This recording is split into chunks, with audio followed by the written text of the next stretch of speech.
Hello friends, welcome to my channel. Myself Abhishek Srivastava.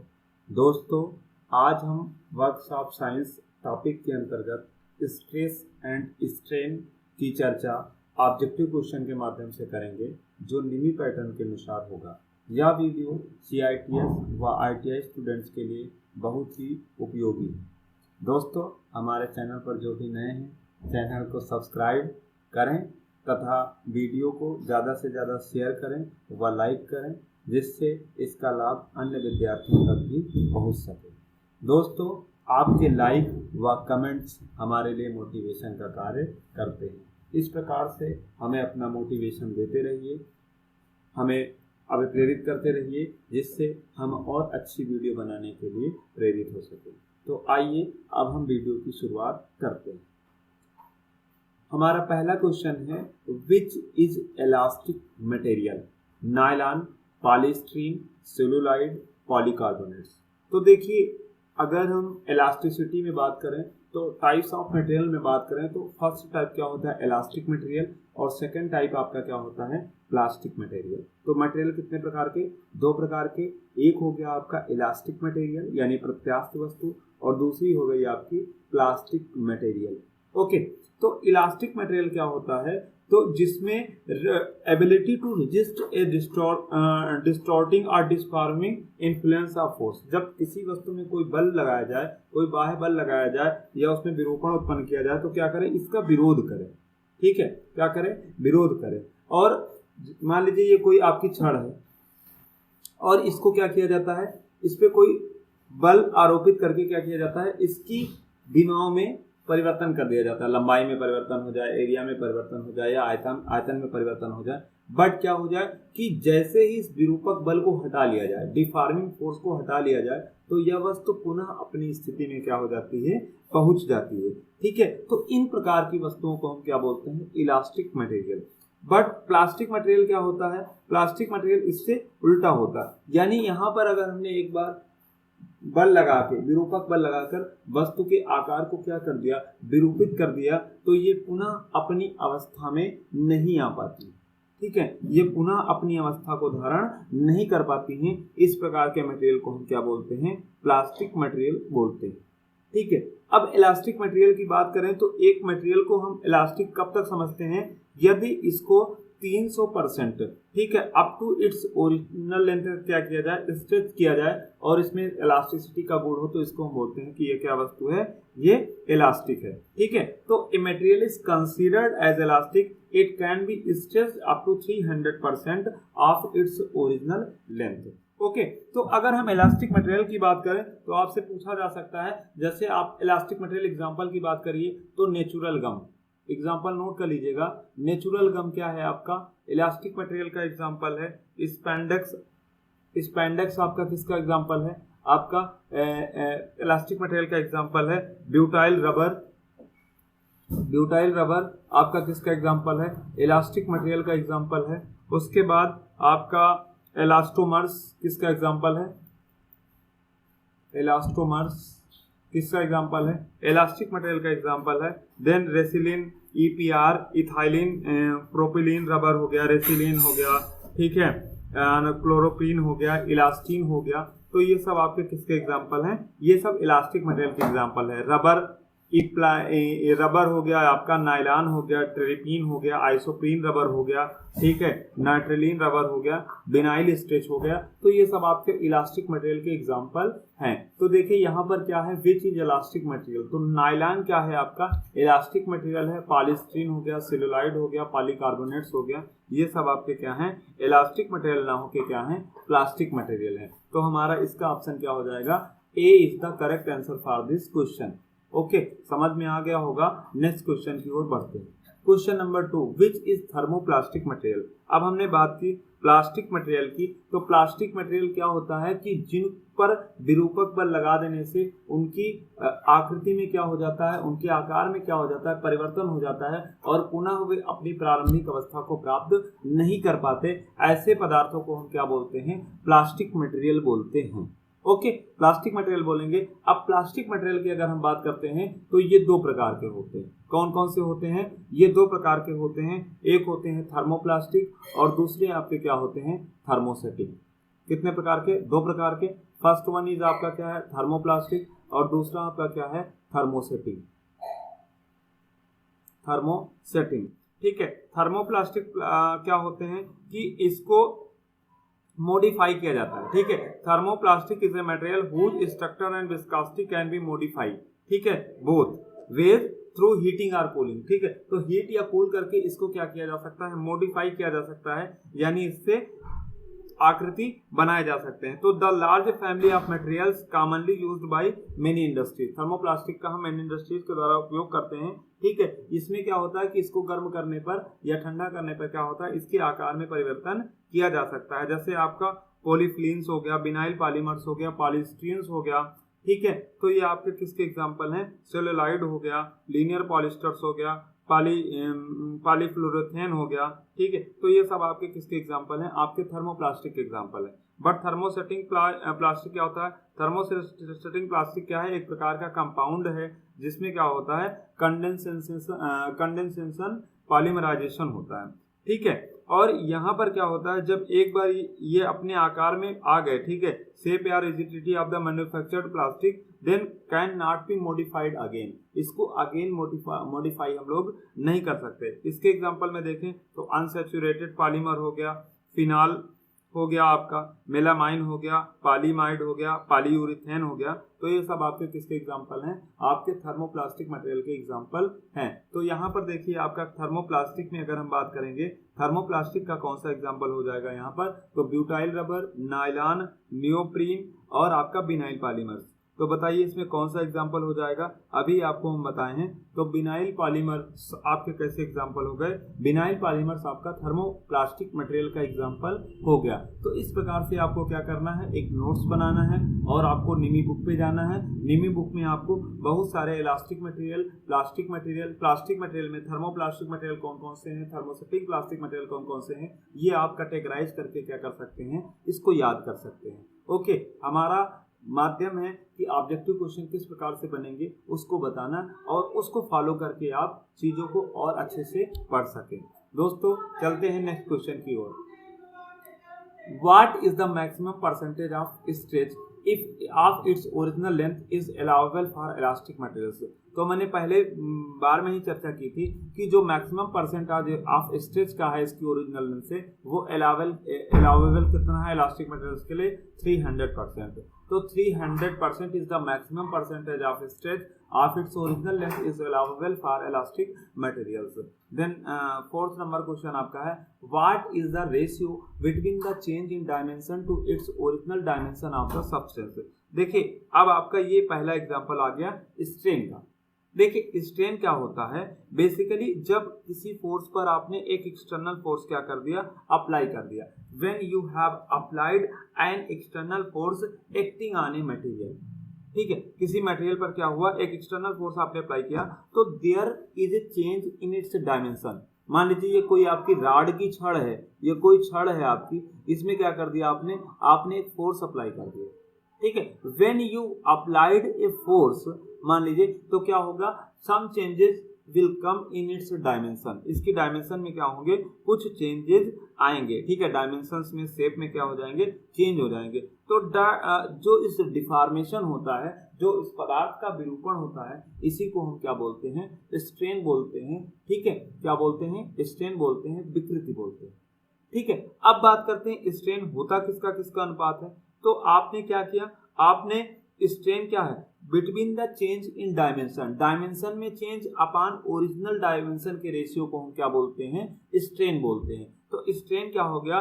Strain is the ratio, ठीक है, strain is the ratio between the change in dimension of material and it's original dimension, ठीक है। तो इसका example क्या हो जाएगा? आपका स्ट्रेन, ठीक है। बट अगर हम इसके यूनिट की बात करें तो स्ट्रेन इक्वल टू क्या होता है? चेंज इन डायमेंशन अपॉन क्या होता है? आपका ओरिजिनल डायमेंशन। तो डायमेंशन की तो एक ही चीज होगी ना, तो स्ट्रेन की कोई भी यूनिट नहीं होती है और कोई भी डायमेंशनल फार्मूला नहीं होता, यानी कोई भी विमीय सूत्र नहीं होता। तो आपको याद रखना है कि स्ट्रेन की no unit, strain have no unit and no dimensional formula. ठीक है, आगे बात करते हैं स्ट्रेन के बारे में और क्वेश्चन के माध्यम से आगे भी बात करेंगे।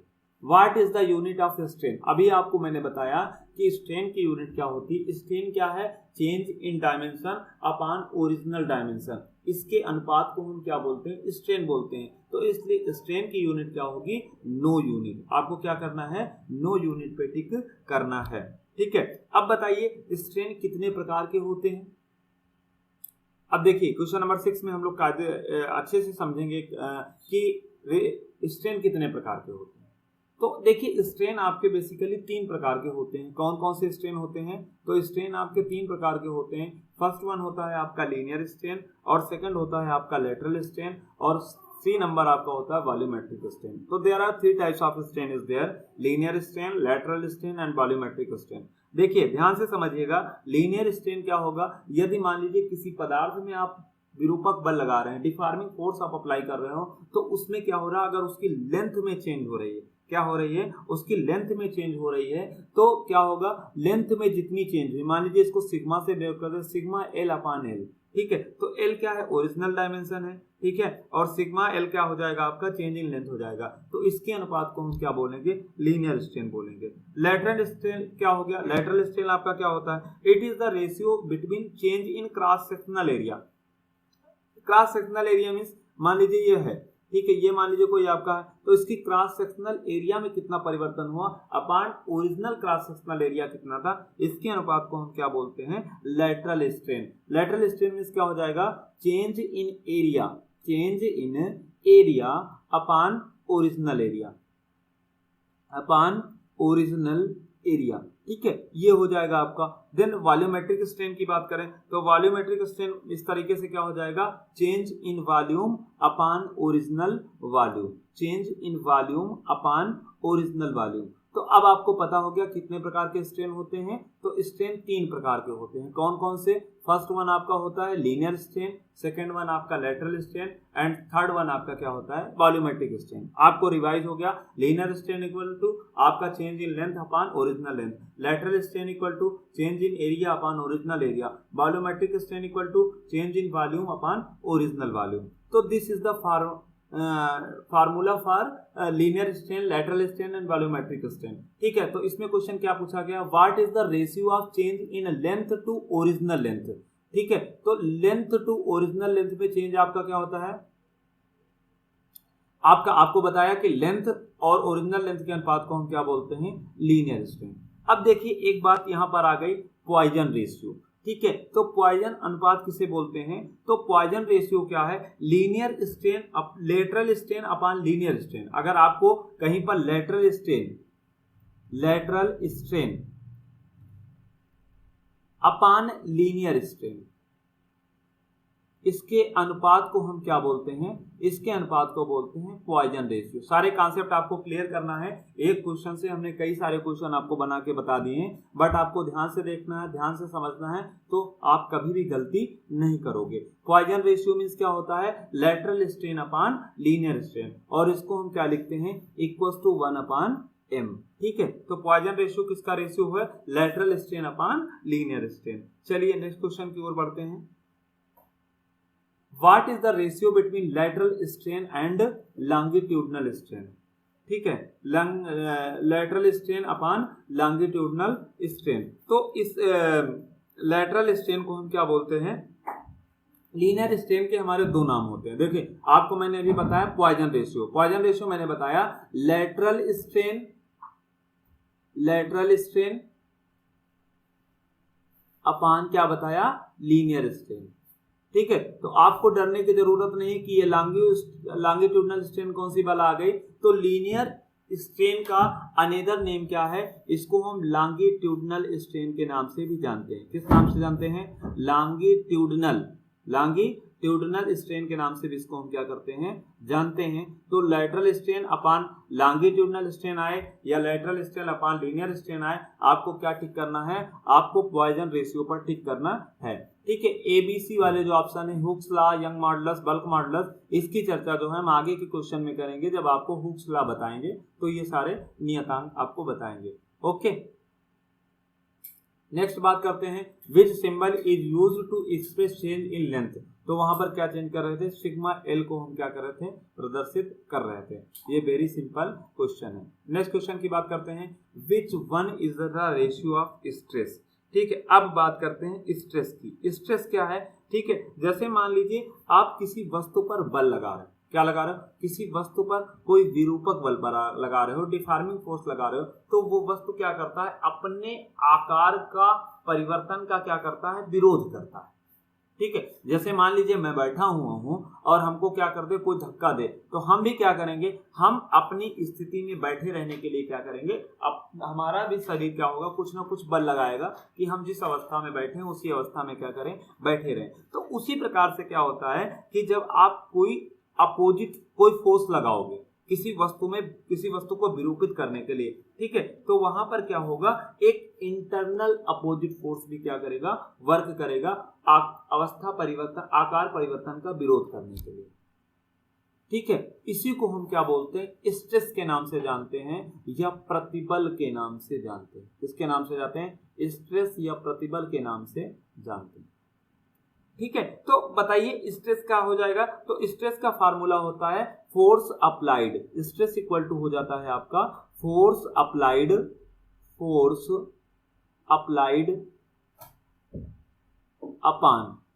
Applied upon area of original cross section. ठीक है, आपको याद होगा फोर्स अपॉन एरिया। ठीक है, तो ये स्ट्रेस का हो गया। अब देखिए इसके यूनिट की बात कर लेते हैं, तो फोर्स की यूनिट क्या होती है, न्यूटन, और एरिया की क्या होती है, मीटर स्क्वायर, तो न्यूटन पर मीटर स्क्वायर हो जाएगा। अब बीमा की बात कर लेते हैं, तो बीमा, फोर्स की बीमा क्या हो जाएगी, mlt-2, और इसकी एरिया की बीमा एल स्क्वायर, मीन्स यहाँ से बीमा क्या हो जाएगी, ml-1t-2।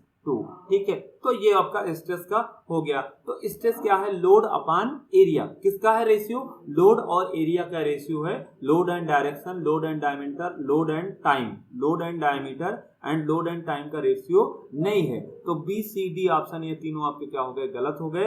रेशियो ऑफ स्ट्रेस क्या होता है, लोड एंड एरिया। ठीक है, लोड और एरिया का क्या है, ये एक रेशियो है। अब बताइए स्ट्रेस कितने प्रकार के होते हैं, तो जिस प्रकार से आपके स्ट्रेन 3 प्रकार के होते हैं, उस प्रकार से आपके स्ट्रेस भी 3 प्रकार के होते हैं। फर्स्ट वन आपका क्या होता है, टेंसाइल स्ट्रेस, सेकेंड वन होता है आपका compressive stress, and third one आपका होता है शियर स्ट्रेस। ठीक है, इसकी चर्चा हम आगे के क्वेश्चनों में करेंगे। Which force acts on rivets. ठीक है, अगर आपसे पूछा जाए कि रिवेट्स पे कौन सा फोर्स वर्क करता है, ठीक है, तो रिवेट्स पे देखिए आपको हमने स्ट्रेस कितने प्रकार के बताए हैं, आपको हमने स्ट्रेस बताए हैं 3-4 प्रकार के, निम्न बुक में दिया गया है, tensile stress, compressive stress, shear stress and torsional stress. ठीक है, तो अगर आप बात करें रिवेट्स में कौन कौन से फोर्स, रिवेट्स पे कौन सा फोर्स अप्लाई होता है, तो आपको रिवेट्स में अगर बात करेंगे तो शियर स्ट्रेस, आप क्या करेंगे, शियर फोर्स। कौन सा force, shear force is applied on the rivets. अब बात करेंगे what is the formula for bulk modulus. ठीक है, अब देखिए बल्क मॉडुलस के लिए फार्मूला बताने के लिए हमें क्या हो जाएगा, यहाँ पर हुक्स लॉ आपको पहले अप्लाई करना बताना पड़ेगा। तो देखिए हुक्स लॉ क्या होता है, रॉबर्ट हुक थे, कौन थे, हुक्स लॉ की पहले बात कर लेते हैं, उसके बाद हम लोग बल्क मॉडुलस की बात करते हैं। तो हुक्स लॉ, रॉबर्ट हुक ने क्या किया, एक नियम दिया, और उस नियम में इन्होंने क्या बताया कि स्ट्रेस और स्ट्रेन क्या होते हैं, एक दूसरे के व्युत्क्रमानुपाती होते हैं। Stress is directly proportional to strain, stress या strain is directly proportional to stress. ठीक है, ये किसने बताया, हुक्स ने बताया। और क्या बताया इन्होंने, according to Hooke's law stress is proportional to strain within elastic limit. ठीक है, विद इन इलास्टिक लिमिट मतलब प्रत्यास्था सीमा के अंतर्गत स्ट्रेस किसके अनुक्रमानुपाती होता है, स्ट्रेन के अनुक्रमानुपाती होता है। ठीक है, तो उसके बाद फिर इन्होंने क्या बताया, इसको 3 बताया, Young's modulus, modulus of rigidity and bulk modulus. क्या बताया? Young's modulus, bulk modulus and modulus of rigidity. Young modulus क्या होता है? अगर आपका पहला स्ट्रेन कौन बताया था? लीनियर, तो linear strain upon linear stress के अनुपात को क्या बोलेंगे हम? Young modulus. ठीक है, मॉडुलस ऑफ रिजिडिटी क्या हो जाएगा? मॉडुलस ऑफ रिजिडिटी मतलब हो जाएगा linear strain, linear stress upon linear strain. जब आपको दिया होगा तो आपको क्या लगाना है? ये किसके बराबर होगा? ये यंग मॉडुलस के बराबर होगा। किसके बराबर होगा? यंग मॉडुलस के बराबर होगा। ठीक है, तो इसको हमने कौन सा अनुपात का नाम दिया? तो ये अनुपात हमारा हो जाएगा यंग मॉडुलस। जब आप shear stress to shear strain find out करेंगे तो जो आपका नियतांक आएगा उसको बोलते हैं मॉडुलस ऑफ रिजिडिटी। अगर बल्क मॉडुलस की बात करें तो बल्क मॉडुलस आपका क्या हो जाता है? अगर आप volumetric stress to volumetric strain find out करेंगे तो ये आपका किसके बराबर होता है? बल्क मॉडुलस के बराबर होता है। तो tensile stress upon tensile strain, ठीक है, shear stress upon shear strain, तो shear stress upon shear strain किसके बराबर? ये क्या है? ये आपका है मॉडुलस ऑफ रिजिडिटी। ये किसके बराबर? कौन सा प्रत्यावर्त गुणांक है? ये है आपका मॉडुलस ऑफ रिजिडिटी। ठीक है, then compressive stress upon compressive strain, tensile stress upon tensile strain. ठीक है, तो तनन का जो होता है tensile stress upon tensile strain, इसको हम क्या बोलते हैं? Young's modulus. ओके, नेक्स्ट बात करते हैं। अगर आपसे पूछ लिया जाए कि तीनों प्रत्यास्था गुणांक में क्या अंतर है, कौन कौन से आपको बताया? आपको बताइए यंग मॉडुलस। यंग मॉडुलस को किससे डिनोट करते हैं? ई से डिनोट करते हैं। मॉडुलस ऑफ रिजिडिटी को किससे डिनोट करते हैं? एन से डिनोट करते हैं। ठीक है, ये होता है shear stress upon shear strain के बराबर। और आपका बल्क मॉडुलस को किससे डिनोट करते हैं? तो बल्क मॉडुलस को हम कैसे डिनोट करते हैं? तो अगर इन तीनों के बीच फार्मूला आपको याद रखना है तो यहाँ से इसके बीच फार्मूला क्या होता है? E equal to 2n upon 1 plus क्या हो जाएगा? 1 अपॉन m। ठीक है, एक ये होगा। तो E यहाँ पर क्या है? ये आपका बल्क मॉडुलस है। n आपका क्या है? मॉडुलस ऑफ रिजिडिटी है। ठीक है, 1 अपॉन m आपको क्या बताया था? This is the Poisson ratio. But अगर आपको किसके बीच फाइंड आउट करना है? आपको यंग मॉडुलस और बल्क मॉडुलस के बीच पता करना है। तो E इक्वल टू यहाँ पर होता है आपका 3k 1 माइनस 2 अपॉन m। तो ये दोनों फार्मूले आपको याद रखना है। E इक्वल टू होता है 2n और ब्रैकेट में 1 प्लस 1 अपॉन m, और E equal to 3k bracket में 1 माइनस 2 अपॉन m। ठीक है, तो this is the relationship between different types of modulus. ठीक है, आगे बढ़ते हैं क्वेश्चन पर। Which law states that within elastic limit stress is directly proportional to strain? आपको अभी बताया ये कौन सा लॉ है? Hooke's law. हुक्स लॉ ने बताया था कि प्रत्यास्था सीमा के अंदर, ठीक है, स्ट्रेस स्ट्रेन के अनुपाती होता है। तो this is the Hooke's law. Next बात करते हैं, what is the term use for maximum stress attend bye a material before rupture? ठीक है, तो what is the term used for What is the term used for maximum stress attained by a material before rupture? ठीक है, तो before rupture का मतलब before failure. ठीक है, तो इसको हम क्या बोलते हैं? इसको हम बोलते हैं अल्टीमेट स्ट्रेस और ब्रेकिंग स्ट्रेस। ठीक है, तो बिफोर रप्चर जो मिनिमम जो आपका मैक्सिमम स्ट्रेस है, जो मैक्सिमम स्ट्रेस बोल देते हैं, इसको हम क्या बोलते हैं? इसको हम बोलते हैं मैक्सिमम स्ट्रेस। और मिनिमम स्ट्रेस दो प्रकार के होते हैं। तो मिनिमम लोड, जो आपका मिनिमम लोड होता है eight which a material develops failure, उसको बोलते हैं अल्टीमेट लोड। क्या बोलते हैं? Ultimate load. ठीक है, और ब्रेकिंग लोड। ठीक है, तो the stress produced in material at ultimate load is called, उसको क्या बोलते हैं? Ultimate stress. ये क्या बात हो गई? ये मिनिमम की बात हो गई। अब दूसरी बात करते हैं मैक्सिमम की। तो मैक्सिमम क्या होता है? जब मैक्सिमम को हम क्या बोलते हैं? तो मैक्सिमम आपका हो जाएगा वर्किंग। क्या हो जाएगा? वर्किंग। वर्किंग हो जाएगा आपका वर्किंग लोड। ठीक है, तो वर्किंग लोड पर जो आपका बिफोर रप्चर हो जाएगा उसको हम क्या बोलेंगे? Working stress. क्या बोलेंगे? Working stress. तो this option number C is the correct answer for this question. आगे बढ़ते हैं, what is the ratio between ultimate stress to working stress? तो ultimate stress and working stress के अनुपात को हम बोलते हैं factor of safety. Factor of safety equal to होता है ultimate stress upon working stress, ultimate stress upon working stress. ठीक है, तो ultimate stress upon working stress के अनुपात को हम क्या बोलते हैं, फैक्टर ऑफ सेफ्टी बोलते हैं। और फैक्टर ऑफ सेफ्टी का एक फार्मूला और होता है आपका अल्टीमेट लोड अपॉन आपका क्या होता है, safe load, ultimate load upon safe load. ठीक है, तो ये what is the ratio between ultimate stress to working stress, इसको हम बोलेंगे फैक्टर ऑफ सेफ्टी। अब आपको अल्टीमेट स्ट्रेस की बात हमने क्या बताई कि minimum load, the minimum load at which a material develops failure is called as ultimate load और ब्रेकिंग लोड। ठीक है, ठीक है। अब उसके बाद हमने वर्किंग को क्या बोला, the load which is considered safe for the machine element is known as safe load for working load and the corresponding stress is at this load is called as safe stress or working stress।